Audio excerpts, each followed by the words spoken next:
Over time, humans have continually come up with new ways to communicate. And while we've come pretty far, there are still some things that don't quite work the way they should.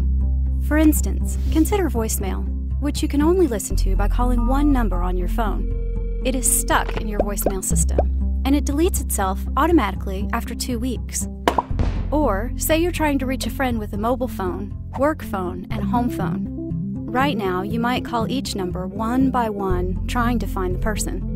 And after you finally leave a voicemail, the guy has to call the right voicemail box to find your message. So we asked, what if telephony were reinvented today? The result? Google Voice. Google Voice gives you lots of cool calling features, no matter what kind of phone you have or which carrier you use. For instance, if someone calls your Google Voice number, you can have it ring all your phones, or none of your phones, depending on the time of day or the person calling. And if you let it go to voicemail, you can listen in before answering.